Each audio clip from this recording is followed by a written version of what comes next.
So hello everyone. Good afternoon everyone. आज मैं भीम के साथ हूँ और आपके साथ डिस्कस करने चाहते थे। हम एक टॉपिक था हमारा, हम चाहते थे कि हमारे बुक्स हमें बहुत ज़्यादा शेप करती हैं और कौन सी बुक्स हैं जिन्होंने आपके ऊपर सबसे ज़्यादा इम्पैक्ट डाला हो, आपके सोचने पे, आपके विचारों पे। तो उसके अंदर भीम भी आपके साथ डिस्कस करेंगे, मैं भी आपके साथ डिस्कस करूंगा। So basically what we wanted to do in this video, it's a very short kind of video, और इसमें बेसिकली ही हम लोग we are basically voracious reader है मुझसे। सो कौन सी book, which book he has like the most, और कौन सी बुक ने इन्हें काफ़ी ज़्यादा प्रभावित किया और कौन सा बुक ने इन्हें शेप किया है, तो वो क्यों पढ़नी चाहिए और वो सभी को ये रेकमेंड करना चाहते हैं, वो कौन सी बुक है और क्यों पढ़नी चाहिए। तो this is the topic we have. So will start with our respected friend Saurabh Tiwari sir. वैसे बहुत सारी किताबें हैं जो मेरी फेवरेट किताबें हैं, लेकिन उसमें से सबसे टॉप पे मैं रखता हूँ to kill a mockingbird. To kill a mockingbird Pulitzer prize winning book है, हार्पर ली ने लिखी है उसे। और ये 1930s 20s 1920s 30s का जो यूएस है, और आपका बेसिकली वो टाइम था, ग्रेट डिप्रेशन का टाइम, जब अमेरिका में बहुत ज़्यादा गरीबी छा गई थी। तो उस समय में एक परिवार की कहानी है। ये इसका नरेटर एक लड़की है, स्कॉट नाम की एक लड़की है, और वो अपने अपने जो छोटा सा हैमलेट होता है, जो शहर है, गांव, उसकी कहानी सुना रही होती है, जिसमें उसके फादर एक लॉयर है। और एक दिन, और ये लोग वाइट्स हैं, सबसे पहले बहुत जरूरी है जानना कि ये लोग वाइट्स हैं। स्कॉट वाइट है, मतलब उनके जो फादर है एटिकस फिंच। तो Atticus Finch is a lawyer, और उनके पास एक बार जो चीफ जज है उनके, वो चीफ जज एटिकस फिंच से मिलते हैं और उनसे कहते हैं कि एक केस उन्हें लड़ना पड़ेगा, एटिकस फिंच को एक केस लड़ना पड़ेगा। और वो केस क्या था?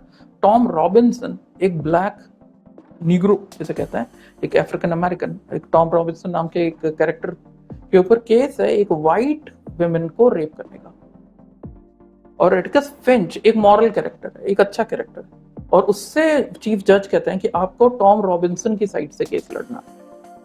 अब ये वो समाज था जिस समाज में अफ्रीकन को सारे बेसिक राइट्स भी नहीं मिले हुए थे, और उसके ऊपर भी एक वाइट वुमेन का रेप करने का केस। तो क्या एटिकस फिंच वो केस लेंगे? और एटिकस फिंच किस तरीके से फाइट करेंगे? क्योंकि अगर वो एक केस ले भी लेते हैं तो प्रॉब्लम ये था कि सोसाइटी उनको पूरी तरह ऑस्ट्रासाइज कर देगी। जो व्हाइट अमेरिकन हैं वो उनको पूरी तरह ऑस्ट्रासाइज कर देती है। स्कॉट स्कूल जाती है और स्कॉट लिखती है इस किताब को, क्योंकि वो नरेटर है, तो स्कॉट लिखती है कि किस तरीके से उसके ऊपर, जैसे उसके फादर ने एक ब्लैक अफ्रीकन अमेरिकन का केस ले लिया था, स्कॉट के ऊपर स्कूल में क्या प्रॉब्लम आ रही थी, और उसके फादर ने वो केस क्यों लिया और किस तरीके से फाइट करता है। तो उनसे कहा जाता है कि आप है ना उसका केस नहीं लड़ सकते। स्टोरी का सबसे इंपॉर्टेंट चीज था वो ये था कि एक बहुत ही सीरियस इशू को, बहुत ही सीरियस इशू होता है, वो हम स्कॉट की आंखों से देख रहे हैं, 11 साल की लड़की के आंखों से हम उस कहानी को देख रहे हैं। दूसरी बात यह है कि क्या आप ऐसे समय में जहां पूरा पूरा का पूरा समाज इसके अगेंस्ट में खड़ा हो जाएगा, क्या आप उस एक आदमी के साथ खड़े हो सकते हैं जो आपको लगता है नहीं वो सही है? एटिकस फिंच को लगता है कि टॉम रॉबिन्सन सही है, उसने कुछ गलत नहीं किया है, उसके ऊपर गलत इल्जाम लगाए जा रहे हैं।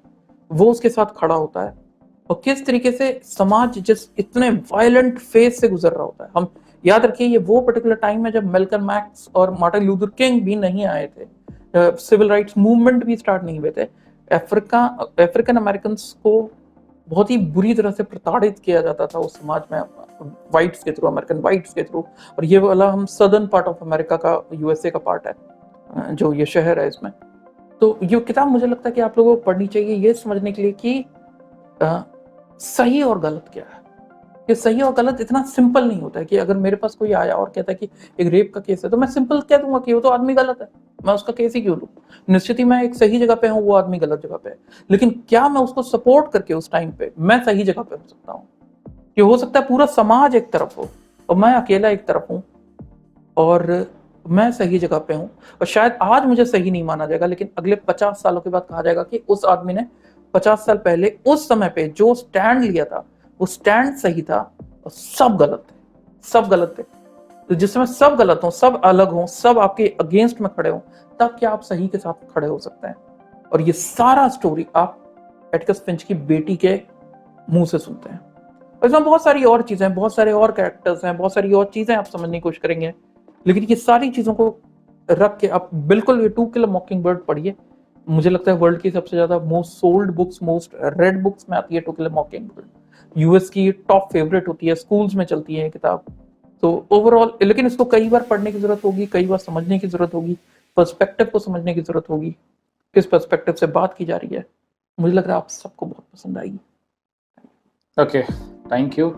सो मैं कोशिश करूँगा कि ये पढूँ और फिर एक रिव्यू दूँ इस पे। And for my point of view, since I am in a financial sector background, so I think क्योंकि हमारे स्कूल्स में भी या कॉलेजेस में भी थोड़े फाइनेंशियल्स एजुकेशन काफ़ी बाद में आता है, जब वो ग्रेजुएशन में जाता है बच्चा या किसी और फील्ड में जाने की कोशिश करता है, तो हमें सिखाया नहीं जाता कि how to save money, what is the concept of money, how we basically build money और make money out of something.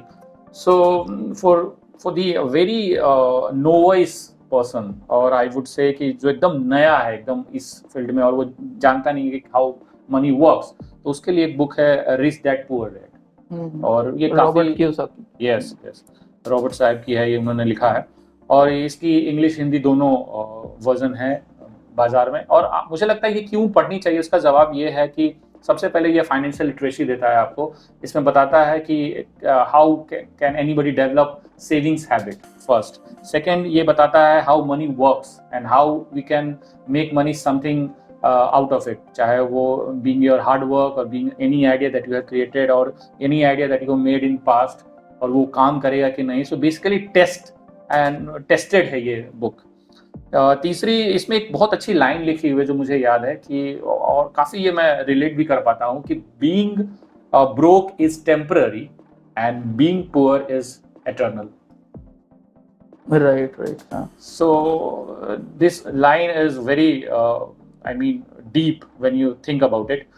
So बहुत ही पतली सी किताब है, एंड इसमें बेसिकली लाइबिलिटीज एसेट्स आपकी जो आम जिंदगी में है कि बीइंग, जो मैंने घड़ी पहनी है एसेट है या लाइबिलिटी है, जो आप मोबाइल यूज करते हैं कितने लोग समझते हैं कि ये मेरा एसेट है, जबकि वो एक लाइबिलिटी है, राइट। आप जिस घर में रह रहे हैं वो एसेट है, लाइबिलिटी है, वो ये इन सारी फंडामेंटल चीजों को आपको बेसिकली डाइफ्रिकेट करके बताता है कि इसमें क्या डिफरेंस है। और आप जो शुरू से समझते आ रहे हैं अपने बचपन से कि दिस विल बेसिकली, आप ये घर बनाया है तो ये आपको एक कमा के या कुछ आपको अर्निंग आएगी, तो हर एक पर्सपेक्टिव में ये अलग अलग हो जाता है। तो ये चीज़ें समझने के लिए बहुत ही ज़रूरी है। आई थिंक इस टाइप की एक बुक हमारे भी कंट्री में होनी चाहिए और काफ़ी अर्ली एज से स्कूल में स्टार्ट किए जानी चाहिए।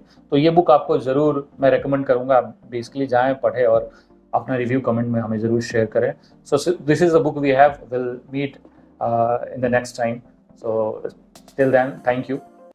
सब्सक्राइब कीजिए रियल ज्ञान चैनल को और बेल आइकन दबाइए लेटेस्ट सेल्फ हेल्प वीडियोस सबसे पहले देखने के लिए।